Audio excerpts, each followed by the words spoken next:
Hello friends, welcome to Varsh kitchen. કેમ છો બધા? હું છું વર્ષા. સુપર હેલ્ધી, ટેસ્ટી અને ઇઝી રેસિપીઝ જોવા માટે વર્સ કિચન યુટ્યુબ ચેનલને સબસ્ક્રાઇબ કરજો. અને તમને જો મારી રેસિપી ગમતી હોય તો વિડીયોને તમારા ફ્રેન્ડ્સ અને ફેમિલી સર્કલમાં જરૂરથી શેર કરજો. Thanks and stay healthy. આજે હું તમારી સાથે એકદમ નવી રીતે આખી ડુંગળીનું શાકની રીત શેર કરવા જઈ રહી છું. આ રેસીપી એવી છે કે એકદમ ઓછા તેલમાં આખી ડુંગળીનું શાક તૈયાર થશે અને ફટાફટ બની જશે, અને તેમ છતાં પણ ખૂબ જ સ્વાદિષ્ટ અને પૌષ્ટિક એવું શાક તૈયાર થશે. આંગળા ચાટતા રહી જાય એવું આખી ડુંગળીનું શાક બનશે, અને એ પણ અસલ કાઠિયાવાડી દેશી સ્વાદમાં. તો એના માટે મેં અત્યારે 1.5 કપ જેટલી એકદમ નાની સાઇઝની જે ડુંગળી આવે છે તે લીધી છે. તેની આ રીતે એકદમ પતલી પતલી છાલ ઉતારી લેવાની. એકદમ નાની ડુંગળી છે એટલે છાલ એકદમ સરળતાથી આ રીતે પતલી પતલી નીકળી જાય છે. 3 વ્યક્તિને સર્વ થાય તેટલું શાક તૈયાર થશે. વજનમાં 300 ગ્રામ જેટલી ડુંગળી થતી હશે. મેં વજન નથી કર્યું. કપથી માપીએ તો 1.5 કપ જેટલી ડુંગળી થાય છે. બધી ડુંગળીની છાલ સરસ રીતે નીકળી ગઈ છે. તો હવે તેને આપણે એક વખત ધોઈ લેશું, જેથી ફોતરાનો ભાગ જો રહી ગયો હોય તો તે પાણીમાં નીકળી જાય. 7 થી 8 કળી મોટી લસણની કળી લીધી છે. જો એકદમ નાની લસણની કળી હોય તો 20 નંગ જેટલી લસણની કળી લેવી, અને તેને પણ આ રીતે એકદમ ઝીણું ઝીણું લસણને સમારી લેવાનું છે. અધકચરું વાટીને પણ લઈ શકાય છે. લસણ વધારે નાખશો એટલું શાક વધારે સ્વાદિષ્ટ બનશે. તો આખી ડુંગળીના શાકમાં ખાસ લસણ વધારે નાખવાનું. 1 ટામેટું આ રીતે મીડિયમ ટુકડામાં સમારીને ડુંગળીની સાથે જ મિક્સ કરી દેવાનું છે.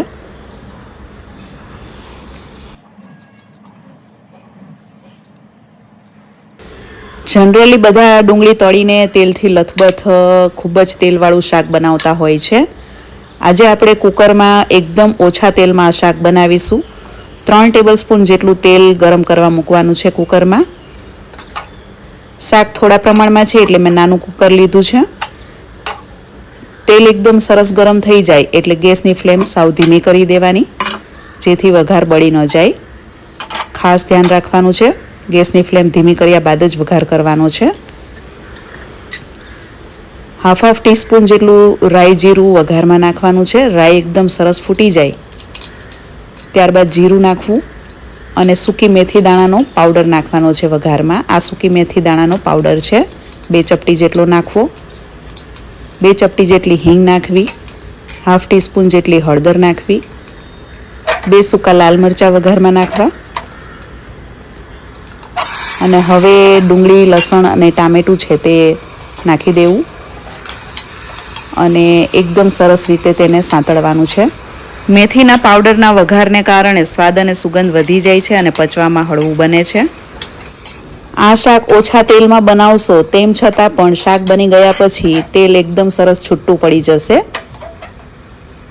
ડુંગળીને ધીમા ગેસે સંતળાવા દેવાની છે. સ્વાદ પ્રમાણે મીઠું એટલે કે નમક નાખીને, અને નમક થોડું ચડિયાતું હું નાખી રહી છું પહેલેથી જ, પાણીનું અને મસાલાના ભાગનું, જેથી ડુંગળીમાં ખારાશ એકદમ સરસ રીતે ચડી જાય.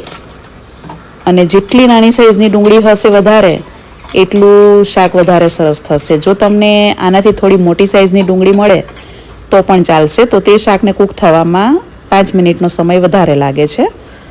ન મળે તો તમે થોડી મોટી સાઈઝની ડુંગળી પણ લઈ શકો છો. એવું જરૂરી નથી કે એકદમ નાની ડુંગળી હોય તો જ શાક સરસ થાય. 1 ટુકડો આદુ ખમણીને નાખવાનો છે, અને ધીમા ગેસે આ રીતે 2 થી 3 મિનિટ સાંતળવાનું છે. ચમચા વડે ચલાવતા જવાનું, ટમેટું સાવ ગળી જાય ત્યાં સુધી. ગેસની ફ્લેમ મેં સાવ ધીમી જ રાખી છે. હવે તેને ઢાંકીને આપણે 5 મિનિટ થવા દેશું. તે દરમિયાન આપણે આખી ડુંગળીના શાકનો જે સ્પેશિયલ મસાલો હોય છે તે તૈયાર કરીશું. વચ્ચે એક વખત ખોલીને ચેક કરી લેવાનું, ચમચા વડે ચલાવી લેવાનું. 5 મિનિટ આ રીતે ધીમા ગેસની ફ્લેમ પર ઢાંકીને જ ડુંગળીને કૂક થવા દેવાની છે. 50% જેટલી ડુંગળી એકદમ સરસ રીતે કૂક થઈ જશે, એટલે કે ચડી જશે. હવે આપણે તેનો મસાલો તૈયાર કરીએ.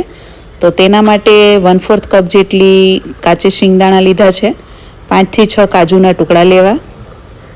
અડધો કપ જેટલી જાડી સેવ લેવી. સેવ ન હોય તો ગાંઠિયા, પાપડી, મિક્સ ચવાણું કાંઈ પણ ચાલે.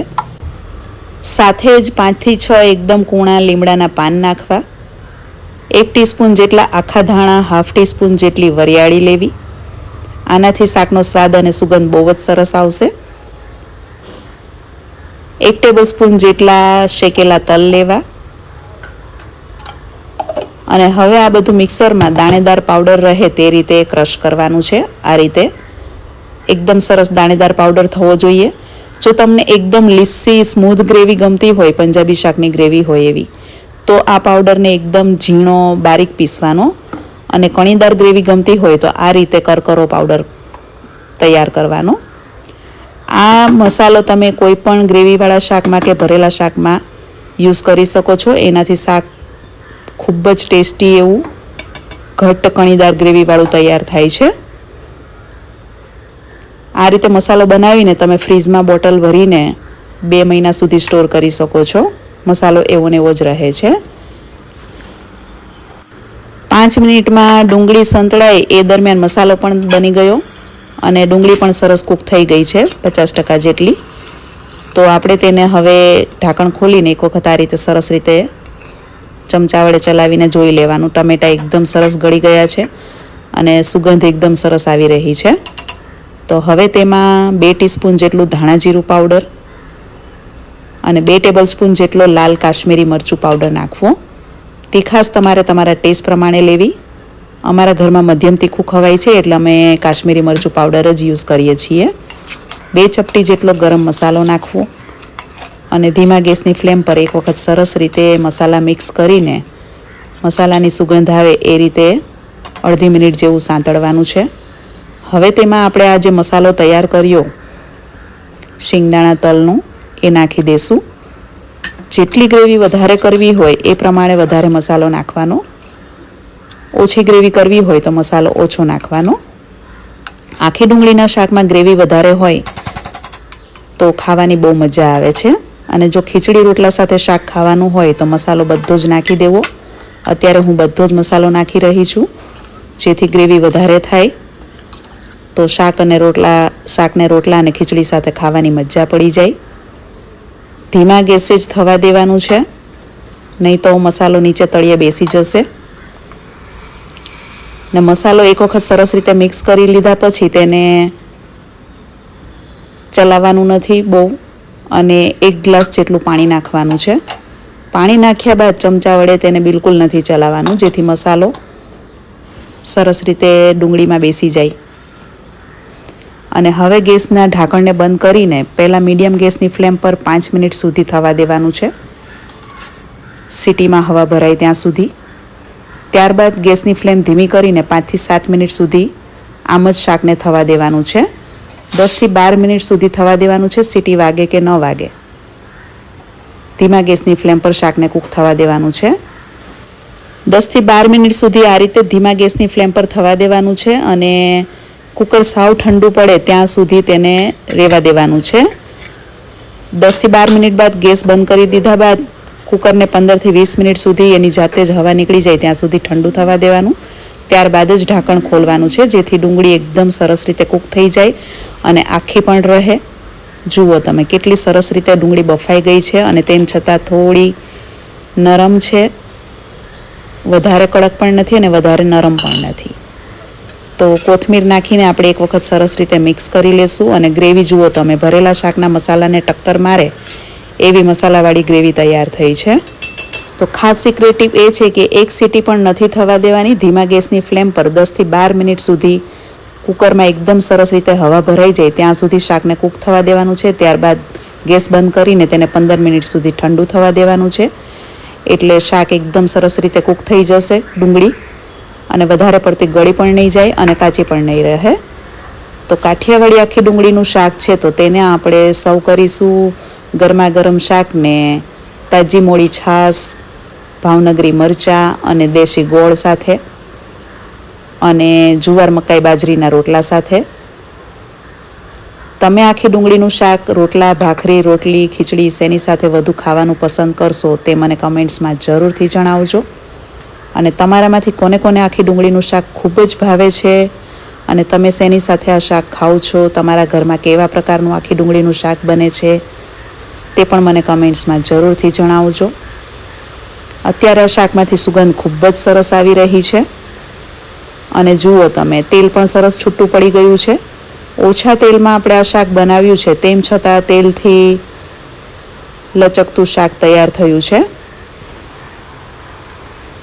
અને ડુંગળી પણ કેવી સરસ રીતે બફાઈ ગઈ છે. તમને આ શાકમાં ગળપણ ભાવતું હોય તો તમે થોડું સુગર અથવા તો ગોળ નાખી શકો છો. અમને ગળપણ નથી ભાવતું એટલે મેં નથી નાખ્યું, કેમ કે ડુંગળી કૂક થયા બાદ કુદરતી મીઠાશ તેમાં આવી જ જતી હોય છે, તો ગળપણ નાખવાની જરૂર નથી. તો અત્યારે આ શાક મેં ટેસ્ટ કરીને જોયું તો ખાવામાં એકદમ ચડિયાતા સ્વાદવાળું ચટાકેદાર બન્યું છે. તમે ચોક્કસથી એક વખત આ રીતે શાક બનાવીને આ રેસીપી ટ્રાય કરજો અને બન્યા પછી કેવું બને છે તે પણ મને જરૂરથી જણાવજો. આજનો આ કાઠિયાવાડી આખી ડુંગળીના શાકનો વિડીયો તમે કયા શહેરમાંથી જોઈ રહ્યા છો તે પણ મને જરૂરથી જણાવજો. ઓછા તેલમાં પણ આખી ડુંગળીનું શાક તળ્યા વગર પણ બહુ જ સરસ એવું તૈયાર થાય છે. જરૂરી નથી કે તેલ બહુ વધારે પ્રમાણમાં હોય તો જ શાકમાં સ્વાદ આવે. તો ઓછા તેલવાળું સ્વાદિષ્ટ અને પૌષ્ટિક એવું આખી ડુંગળીનું શાક, આજની આ રેસીપી તમને પસંદ આવી હશે તેવી હું આશા રાખું છું. રેસીપી તમને ગમી હોય તો વિડીયોને લાઇક અને શેર કરજો અને ચેનલને સબસ્ક્રાઈબ કરજો. Thank you for watching and stay healthy.